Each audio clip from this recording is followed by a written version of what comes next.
Hi, and welcome to episode 5 of Blockstream Talk. This week, we're talking to Moritz Wietersheim, CEO and co-founder at Specter Solutions. Launched in 2018, Spectre is focused on providing wallet software, firmware, and hardware solutions for Bitcoiners and enterprises. Back in October, Moritz wrote a 4-part blog series titled Liquid for Bitcoiners. The series went through some of the use cases that are now possible through Spectre's integration with Liquid. So not only do we go through these, but he's also recently been to El Salvador. So I was keen to talk to him about what's happening on the ground at the epicenter of Lightning Network adoption, and to get his impressions on El Salvador's recently announced Bitcoin bond. As always, make sure to subscribe and hit the like button, and I hope you enjoy the episode.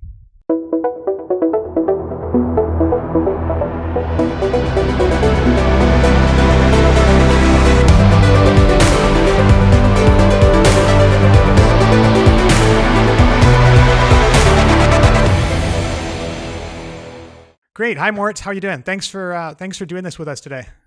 Hi, Jesse. Pleasure to be on. Very excited to join you on the podcast here. That's great. Maybe to start, you can do a high-level introduction, who you are and what you're working on. So my name is Moritz. I'm a co-founder and CEO of Specter Solutions.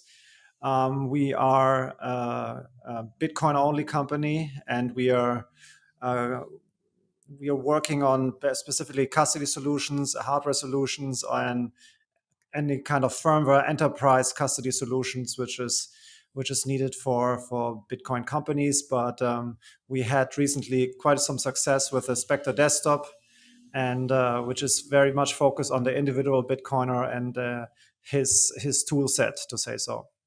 So I think Bitcoin in a lot of ways is really the last bastion for critical thinking, right? If you look around at all the chaos in markets and in the world kind of globally right now. And Bitcoiners, I think there's some people in the community that are contrarians almost to a fault. And even Liquid gets a lot of pushback from Bitcoiners. We got a bit of a taste of that, I think, with the Blockstream mining node. I think even the El Salvador bond has got some pushback from Bitcoiners. What are the criticisms of Liquid that you hear specifically from Bitcoiners, and how do you address those criticisms? I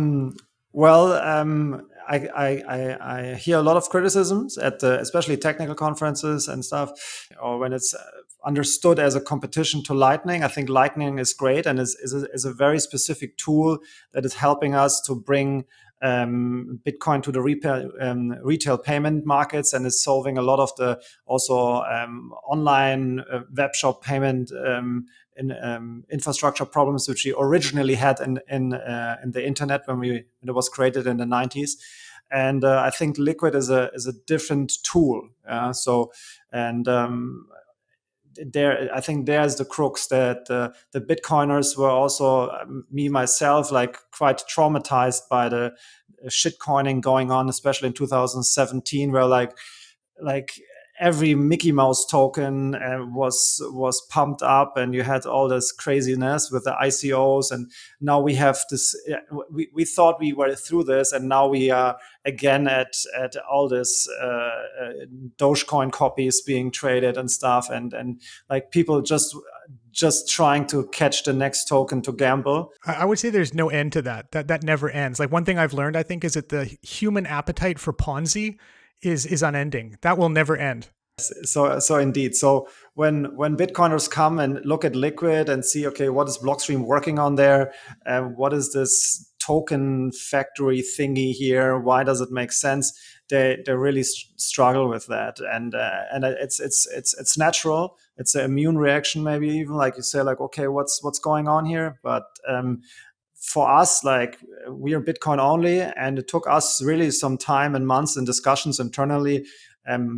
If we want to do this, how we want to do this, how do we understand it, and what's the specific advantages of Liquid, and going forward, what are the different use cases which are interesting. All right, great. So you have a blog series in which you discuss hyper-Bitcoinized future, where the ecosystem grows to a point where you need services backed by Bitcoin. Maybe you could take a step back from that and then first kind of let us know what hyper-Bitcoinization is. What is that idea? And basically that the fiat world and all this it's just evaporating itself. Like they can't resist printing money, and they're destroying the fiat currencies, the value of it, and and hyperbitcoinization will bring some sort of sanity back into it just by introducing real interest rates again in Bitcoin. Because I think like if you start manipulating interest rates and bringing them to negative as we have it in Europe and in a lot of the bonds market, then you're changing the incentive structure on a very fundamental level for the whole society and for the whole humanity. So people start consuming all their future income, and now they drive way too big cars because the leasing rates are too cheap. They start building a lot of real estate. So I'm currently in Panama here. If you go to the and see the apartments building here, and you really check every night, whatever, and where the lights are on, you can see that probably a third or the half of the buildings are actually empty. Like there's nobody living in there. So there's a lot of misallocation of capital, and hyperbitcoinization will reintroduce hard money again and sound money, and will force people to correct their economic calculation and financial calculations again. So in that kind of situation, in like a Bitcoin dominant market, what are the services that you would need in that kind of system that can't be provided by Bitcoin? And why do you think it's important to have something like Liquid where there was no ICO type coin attached to it? The core thesis of the hyperbitcoinization is like that Bitcoin is such a strong infrastructure, cryptographically decentralized, and in this infrastructure, that it is the best store of value technology in the world, and it will suck out a lot of the monetary premium we have in all these different assets and concentrate it into this digital store of value, and will become the dominant global store of value. And then you have to ask yourself, in a hyper-Bitcoinized world, you will still have companies and infrastructure projects which will need capital, which have to raise equity and issue bonds to finance their plans and their operations and their business development. So it's in that sense, you have to ask yourself, where do we raise capital the best? And the best location for me is like something which is very native to Bitcoin, which uses Bitcoin as its native token and is as close as possible to this central global store of value. You want to have at least friction. You want to raise capital there, and then maybe restructure around these financial products to bring it into the traditional markets. As I understand from your last podcast, you're talking to some custody providers for the Blockstream mining node. So maybe you guys are actually working on repackaging the Blockstream mining node into something which traditional investors can go into. Yeah, I think that's one of the big challenges for us is to bridge that gap, right? So I think there's a huge amount of pent up demand for Bitcoin and Bitcoin related assets that's frustrated by things like mandate and regulatory restrictions. And I think to a lot of Bitcoiners, it might be funny because as retail investors, we have such an advantage where we can just go out and buy Bitcoin and self-custody it. And if you're a non-qualified US investor, you can just go out and buy the BMN and self-custody it. But for the big fish, they need to have it, both the Bitcoin and the BMN, they needed to have it custodied with, someone that they're comfortable with and that ticks all the regulatory boxes. So I think in some ways for Bitcoiners, it probably feels a little bit backwards, but that's how the market is set up. And we probably need to take a step backwards to take a big kind of leap forwards. Sometimes I think is how you have to look at it. So that said, we have this financial market infrastructure aspect, and especially for me going forward, if we want to build something like the Bitcoin city. So I'm a huge fan of the free private cities idea. I'm an ambassador for the free private cities institution. I think free private cities or citadels will be the infrastructure investment in it will be a great investment market and a great project development market when you think about how we restructure the market of living together and how we can introduce new governance models there. But like this from a financial market side, but if you look at it as a Bitcoiner, like why should I use Bitcoin on Liquid or Liquid Bitcoin? It's a great tool. I wouldn't hodl on Liquid Bitcoin my Bitcoin, so I always would hodl on my Bitcoin on chain. But if I want to make use of specific tools, I think the confidential transactions are very interesting to improve your privacy, and also the whole stablecoin game is a lot of economic activity. Sort of when we look back to last summer, 2020, I think the market was at, I don't know, 5 or 10 billion US dollars. And now I think we have in total something like $90 billion of stablecoin issued. So, but most of this is happening on USDC, on Tron, and on Ethereum, especially the Ether is happening on Tron and Ethereum.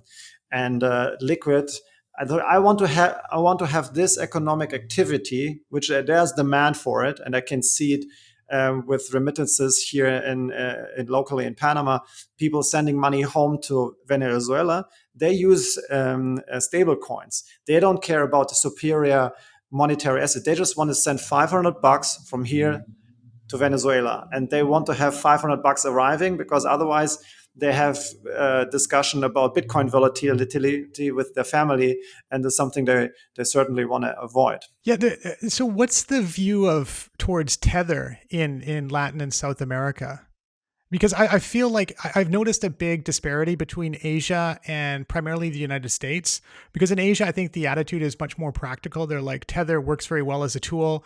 They actually, a lot of people within China, as I understand it, I'm in Taiwan, a lot of people within China, as I understand it, don't actually know that there's any difference between Tether and the US dollar.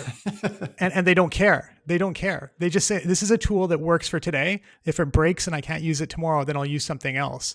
So it's a very pragmatic view. Is that kind of the same thing in where you're at the moment? Yes, exactly. So I have Bitcoiners here who basically use Tether to support their family, and they are just very pragmatic. They need to move $500 value without volatility from A to B, and then most of it happens in the Binance backend. So you exchange your Bitcoin for US dollar Tether. You send it in the backend, peer-to-peer, through the backend to your, I don't know, family member, and the family member then is selling it for bolivars. And the surprising thing is that the bolivar is actually still used in Venezuela. It's just in digital form, but to pay some bills, specific bills, you still need the bolivar. So this bolivar is still still being used, is still being around. So this sort of fiat coin have survived longer than we would expect, unfortunately. Yeah. There's just massive demand for low volatility, low friction assets. It's just the demand is bottomless, and like you said, that's why there's so much value stored in specifically those two, USDC and USDT. And it's also something I could observe in El Salvador. Like when I was there the first time in July, the market just went from $60,000 to $30,000 Bitcoin.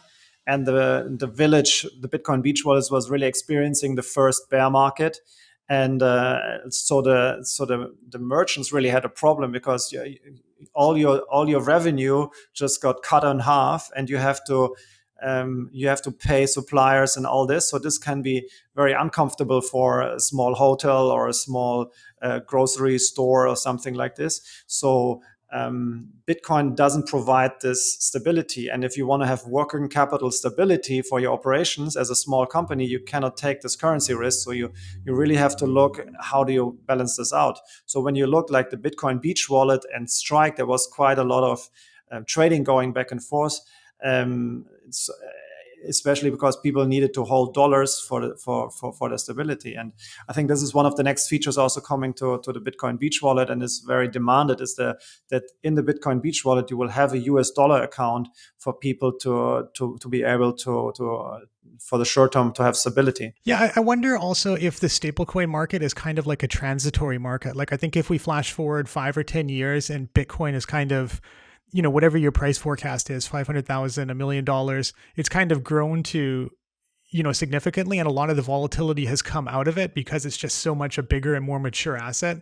I wonder if once the volatility decreases, it's just, there's no need anymore for stablecoins. And then Bitcoin goes back to doing some of those things that maybe in 2013, 2014, we thought it could kind of do, like cross-border remittances and being used by like domestic workers and things like that to remit back to the Philippines or Indonesia or that kind of use case? I see it exactly the same way. We need the stable coins as a bridge for the next five years probably, and then it won't be needed anymore. And also like the whole Bitcoin backed loans thing, this will be a big thing for the next five, maybe 10 years, but I think more like 5 years. It's a business opportunity there, and it's booming. But if I want to take a loan, I mean, if I go and look at the different solutions, I certainly the most attractive solution that I see is HODL HODL. I think Bitfinex will bring much more liquidity into HODL HODL, and HODL HODL will actually compete with the BlockFis, the Unchained Capitals, with the Lendons, and also is providing additional value, because if they pay you out in stablecoin, you don't have to go through all the traditional fiat banking system with this. So I think there's a huge value to have stable coins on Liquid actually. Yeah, I think there's a lot of opportunity there. I think Blockstream Finance also has aspirations to bring some liquidity into HODL HODL market as well. So what's your view on self-custodying stable coins? Like, how can you do that with Spectre Wallet? At Spectre Wallet, like our basic principles are like 3 points. Is like you run your own node to have your own verification. That's why we only connect to Bitcoin Core, and we don't support any Electrum services. Really believe like run your own node, do your own verification. Also important is to understand that you operate your own wallet infrastructure, which means that you do not connect to a third-party infrastructure, which is then preparing transactions and they have your addresses or your XPubs. I think this is an underestimated attack vector. I think the regulator will come out quite soonish, or it's possible that it come out quite soonish and go to the big hardware wallet operators and tell them, hey guys, you are running the nodes here, you're running the wallet infrastructure, this is payment provider infrastructure. We don't care that you have the wallets. What you're doing here is payment provider operations. We want to know who your users are, and it cannot be possible that you do not KYC, AML, and then run this backend for these wallets here. So I think it's very important as a Bitcoiner to understand, run your own node, do your own, have your own wallet, protect your privacy here. And then we have like different, you want to hold your own keys and have control over your Bitcoin. And you can basically use Spectre Wallet with any hardware wallet. We have our own hardware wallet, which is the Spectre DIY, we call it, do it yourself, because at the beginning we had just a developer board and a scanner, which you can get off the shelf and plug it together yourself. It's around, if you want to do it yourself, it's around $100. They're very nice casings. And then we added a smart card, which allows you to use it as an enterprise grade. So this is pretty cool, because the cypherpunks who want to do everything, do it yourself, and the companies, they can use the same firmware to really optimize for their security here. But we love all the other hardware wallets in the market. So all the Trezors, Ledgers, Jades, we are like hardware dogs. So we have a multi-sig setup here. And basically, we do the same with Liquid. And when we looked at what we should do next, everybody is super excited about, rightfully excited about Lightning. And we looked at Liquid and saw like, hey, maybe this is a niche which has not yet gotten the right traction. Maybe we can build some valuable infrastructure here, especially it follows more the Spectre model of focusing on custody, security, and where you have a node which you can switch off, where you can go offline. With Lightning, you have to always be online. And we have more this custody aspect here. So we just basically the same. You can switch your node in your Spectre. You run an Elements node in the background. You switch from the Bitcoin Core to the Elements node, which is the Liquid node, basically. And then you can use the same keys you use in Bitcoin Core to set up a single sig or multi-sig wallet and operate your wallets in there. We are certainly looking into adding the AMP, the Blockstream AMP, the asset management platform, so that you actually can hodl your Blockstream mining node, or you can hodl your Volcano Bond on Spectre. And it just sounds amazing. Yeah, it does. Things are moving very, very fast. I think this whole year, has moved forward a lot quicker than I think anybody would have expected. I think a year ago, if you would have talked about sovereign adoption, nobody would have guessed the degree to which we've moved forward, I think, this year already. And then you see, news from around the world of cities and states and different countries looking to Bitcoin as a growth driver. It's pretty exciting. I mean, there was news 2 weeks ago about the country of Laos looking to get $200 million from Bitcoin mining. That's kind of pretty amazing. This is stuff that 2 years ago I would have censored. I wouldn't have mentioned these things to investors and clients because I would have thought they would think it's too hyperbolic, right? Yeah.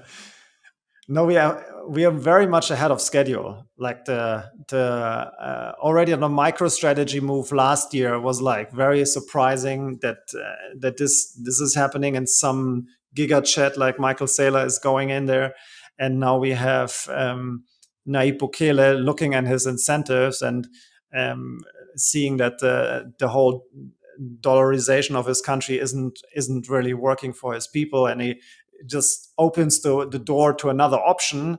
And now he understands like, oh, I can also use Bitcoin for these Bitcoin bonds and have a completely different incentive structures and can really just innovate here. And on top, I can bring in Bitfinex and iFinex to help me with the securities regulation and to become really crypto friendly. And they have a massive advantage because they're moving so early. Because I follow the discussions here in Panama where they have like, I don't know, 3 different proposals for crypto laws, and it's all crypto assets and whatever. And it's like 20 pages of law, and they actually don't need one because by definition, the constitution doesn't allow legal tender to be defined here by the government. So it's like they're all over the place. And then the banks are not really crypto friendly. When you send money from a crypto exchange to a bank here or send from the bank to the crypto exchange, they basically ask a ton of questions and probably close your bank account. So El Salvador has a massive opportunity to become the regional America's crypto and Bitcoin fintech hub, really. And they really understand this now. Yeah, that's really exciting. So why do you think we are so far ahead of schedule? What do you think is driving it? It was already quite crazy before with negative interest rates and everything's happening around the euro and huge questions marks about the future of the financial system and the rumors around CBDCs. And what's happening now with the coronavirus and the government response to the government response to it. Like if you look at these charts of money printing, it's like it's so crazy that a lot of people now are taking a step back and say, hold on, let me really do my research on what are the options here to protect myself against inflation, financial repression, excessive taxations. How do I change my whole perspective of things? So it's like Bitcoin really forces people to put everything on the head and question fundamental stuff. And the same is happening with Corona. People are now into this new normal paradigm, and certainly a lot of people don't really agree with a lot of stuff that happens, and this is driving forward this narrative. Yeah, I think that's a good point. I think also that investors, whether they're retail or institutional, are herdish, and you really just need one person to step forward and to kind of to drive a shift in thinking. And we saw that, I think, on the investment side from Paul Tudor Jones when he came out and said, "Hey, I think Bitcoin is an interesting inflation hedge, and it's also really small, and I think it could get really big. So it's probably got a big, beta kicker on top of it." And then, as you mentioned, MicroStrategy was the person that came forward on the corporate side and drove the whole concept of people putting Bitcoin on their balance sheet. And then you see Tesla, you see Apple looking at it. You see all the listed miners kind of getting rewarded for having more Bitcoin on their balance sheet, right? So the guys with the biggest amount of Bitcoin on their balance sheet have the best valuations. And I think El Salvador is probably the example for sovereign states. So if we flash forward in a year, there's probably, I'm sure the other dollarized economies are looking at it. And we might see a lot more people, especially if it works out. If we see price appreciation continuing and that work out well for El Salvador, it could be a template that's repeated, I think, in a lot of other jurisdictions. And as we were talking about before, I think you've never had a better time for kind of investment immigration, right? With so many people being moved to remote work. the investment side or the immigration side of it is really compelling. And especially like if you look at the different options, when they do the Bitcoin bond and there's a residency attached to it or a passport by investment or something, and you don't have to buy the real estate there, but you can you just make the initial investment, and then you can use the bonds you have as collateral, or you sell the bonds again, but you took the initial investment of 100,000, and attached to this there is some way to residency or passport even after 5 years. I think that's a huge factor for a lot of digital nomads and Bitcoiners who are looking for relocation and for a better place for their family and their future, basically. You've been to El Salvador recently. What are your thoughts on El Salvador as a potential immigration destination? Do you think it's realistic? I've seen people on Twitter have some pushback on that. I have been 2 times there now. In July, I was there the first time, and we had like me and Nicolas from Bitcoin Beach. We had and some other people, Fode and the group, and Aaron. We had meetings with banks and everybody and companies, and we were quite surprised that there was like very waiting and stuff. So we then really pushed forward to create a meetup there, the Bitcoin meetup, and also the Adopting Bitcoin conference. Like the Bitcoin Beach and the Galloy team really went in and said like, okay, we take this on our profit and loss. Let's go do it. And they created a great event around adopting Bitcoin. And we had like 700 people at the Adopting Bitcoin conference, very Bitcoin focused. And then around there was a La BitConf, which is more like on the crypto side, let's say, on things. And so there was a great event from La BitConf as well. I mean, it was a little bit more on the party side than on the technical crypto side. But we nerds were in the Sheraton, but we had a great time with these folks too. And from my security perception, so I've been to Brazil, I've been to various Latin American countries. I felt secure. You have to certainly be careful, follow the basic rules, take an Uber everywhere you go. Don't walk around funny neighborhoods at night, and be aware who you are around with, and don't do stupid stuff. But I felt safe all the time. They're making a great effort to have security. I mean, they have a bit of a tainted history, but they know they have to bring a good offering on the security side there. Another one than that, it is very Americanized due to 2 million Salvadorans being in the US, and like you have everything in the malls you need. Probably shipping is also no problem. That when you need something specific, there are shipping services probably from the US. This is how it works here in Panama. You ship something to Miami, and then they ship it here to Panama. So I think it's a great location. The climate in San Salvador is very, very comfortable. Bitcoin Beach is pretty hot and humid and like a little surf town. They probably need a little bit more infrastructure there. But for Bitcoiners, it's ground zero. It's our sandbox, and I recommend everybody to at least consider spending some days there and spending some sats and experience for yourself what it's like to go from the little little taco store and pay with Bitcoin there, and then the next day you go to Starbucks and buy a coffee, and it's all happening on Lightning, and it's really it's just an amazing experience, I must say. That's very cool. And what are your thoughts on their proposed Bitcoin city? I think the way of financing is very interesting, and the Bitcoin bonds, but the Bitcoin city, we had an excursion we had a delegation of 35 Bitcoiners from Germany and Austria and Switzerland. So like a bunch of toxic German Bitcoiners, you can imagine, like lots of uncomfortable questions asked to the Salvadorians. And we visited the geothermal plant, and I didn't feel like they had a lot of plans up the pipeline. And so I would be interested in like which are the projects which are ready to build. And I coming originally from the renewables industry, putting up wind parks and stuff before I left this industry to go to Bitcoin. So I know that there is like you need to develop a project. You need all the permits. You need all the planning and all the technology and all the delivery contracts, so you can really start financing all this and building this. So I would be a little skeptical on how fast they can develop this geothermal mining infrastructure around the volcano they put out there. And I would rather see a more organic way of developing the city. The city looked very planned. I mean, there was probably more, they should probably have more a market-based approach.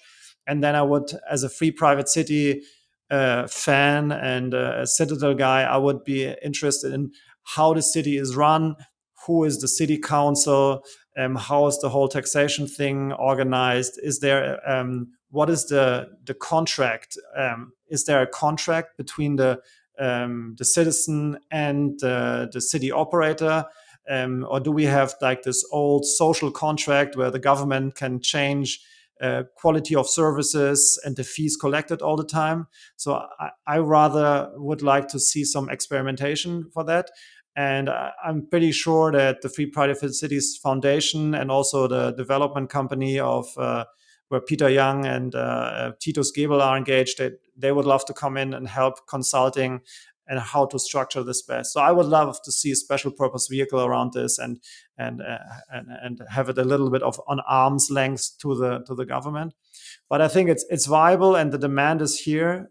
People want something like this, and of course the whole taxation tax offering is very interesting. But I think if you just probably at the beginning, if you just put a road and give the guys a Starlink satellite with good internet and a bunch of barracks, I'm there tomorrow. That sounds like a bit of a hard sell to my wife, but I'll give it a go. Yeah. So, and what about El Salvador's Bitcoin, the Volcano Bond? I mean, a volcano bond. I mean, Samson, I think, tweeted yesterday or something like every bond or every emerging market bond without a Bitcoin component is now a junk bond. And I think it has the potential to be a real game changer here because, as I understood, you have the 10-year bond, you pay 6.5%, and after 5-year lockup. Half, no, I don't think it's half. So you have 1 billion and half, 500 million go into Bitcoin, 500 million go into infrastructure. And then there was actually a question is like, how does this Bitcoin booster work? Yeah. So the idea is that after 5 years, once they've recovered their initial $500 million, then, they would be able to sell off the Bitcoin slowly on a quarterly basis. So you're limited on what you could sell per quarter, right? Because we don't want to impact price too much. And half of that would then go back to the investors in the form of a special dividend. And so El Salvador themselves, they could decide if they want to keep the Bitcoin and build a long-term strategic kind of position, or if they want to recoup their $500 million. So that's kind of how it's structured. Okay, interesting. So that's the idea.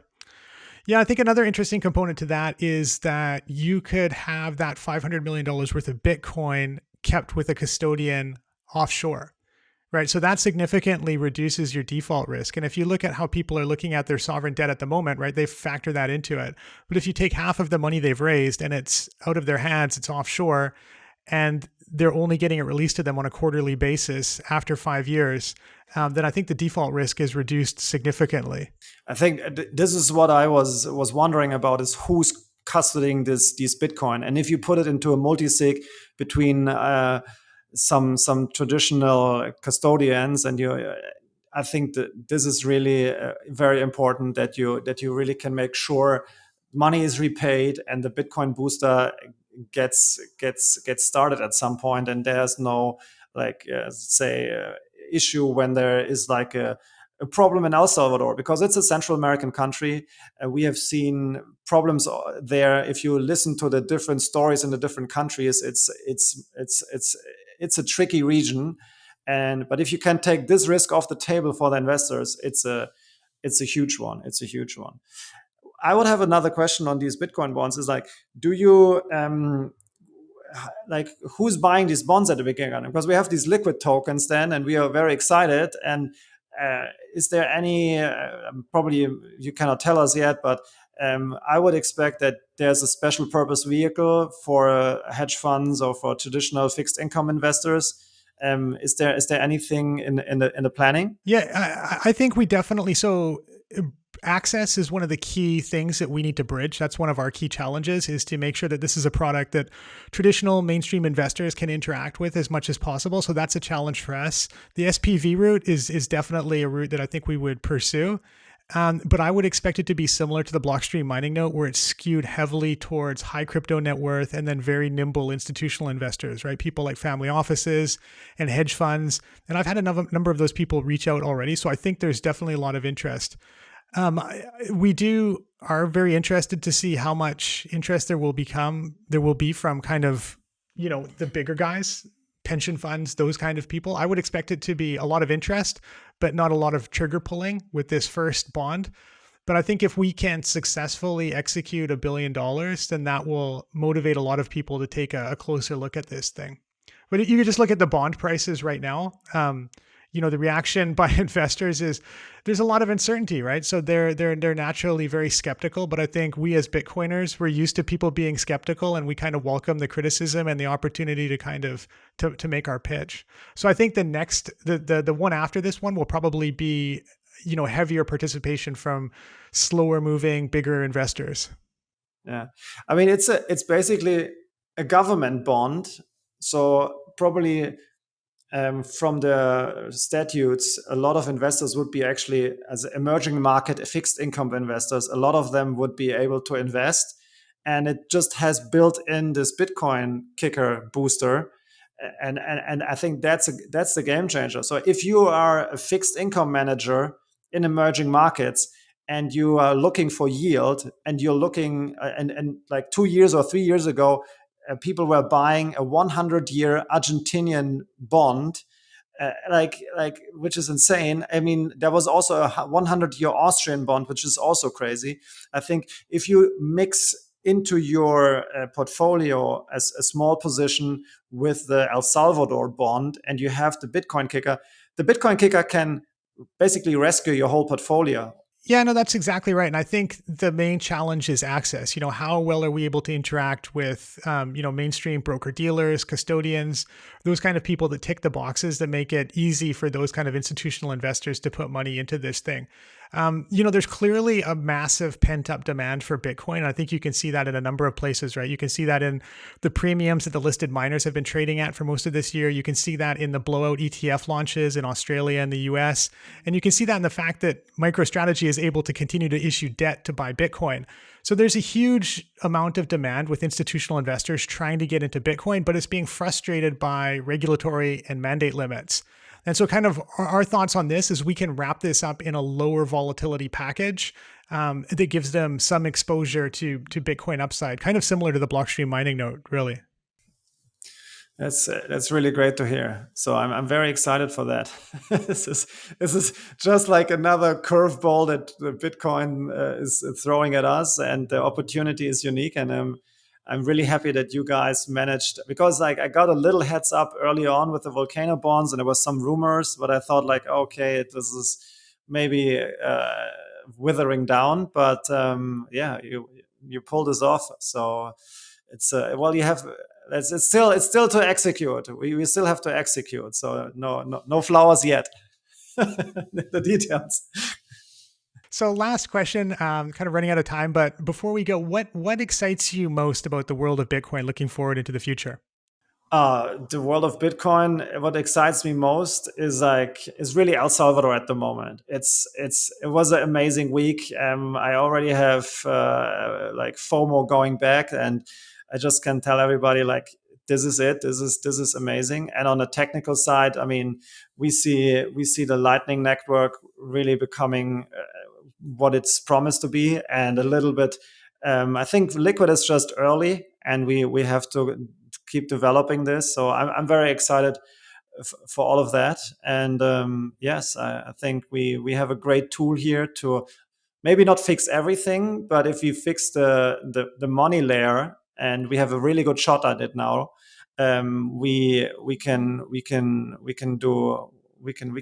change a lot of stuff here and improve a lot of stuff and build an alternative financial system. And that's what I signed up for 4 years ago. And So and a lot of others, and it's great to be on that mission with all the other Bitcoiners and to come to this conferences also and see, okay, I'm not alone in my strange room here, and there's a lot of people out there working on this together, and it's just a great experience to be on that mission.